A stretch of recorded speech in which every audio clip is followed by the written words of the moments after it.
Ako ste mislili da se klinčići koriste samo u kuhinji, onda ste se prevarili. Otkad stavljam klinčiće na stopala, riješio sam mnogo problema. Ali to nije sve. Pogledajte u ovom kratkom videu za što ih još možete koristiti osim za stopala.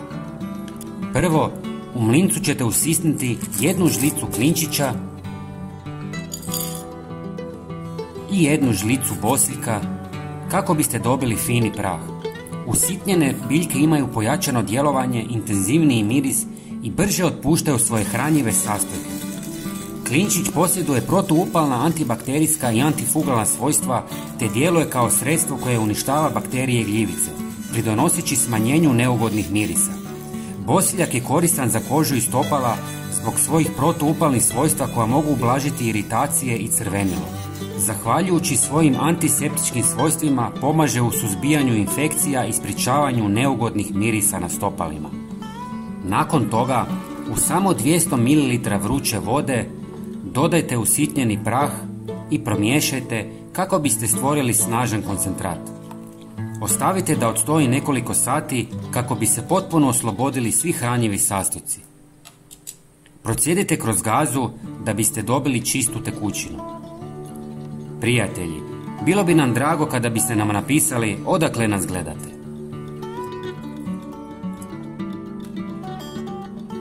I zadnji sastojak je jedna žlica maslinovog ulja, koje je izvrstan prirodni hidratantni sastojak koji dubinski hrani i omekšava kožu stopala.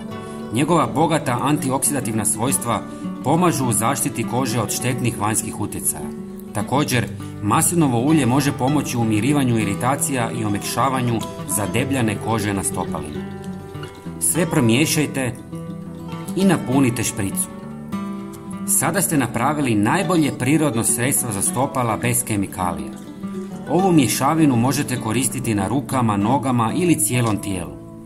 Preporučujemo testiranje male količine proizvoda na koži kako biste izbjegli moguće iritacije, budući da reakcije mogu varirati među pojedincima.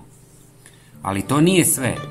Bosiljak i klinčići su učinkoviti u odbijanju komaraca, buha, grinja, stjenica i drugih insekata, nudeći vam zaštitu dok spavate. Ovo prirodno sredstvo pruža širok spektar djelovanja i višestruke koristi, čineći ga praktičnim i jednostavnim za upotrebu u različitim okruženjima. Dragi prijatelji, pogledajte i naš sljedeći koristan video na vašem ekranu i podijelite ovaj video sa svojim prijateljima. Hvala vam puno. Pozdrav!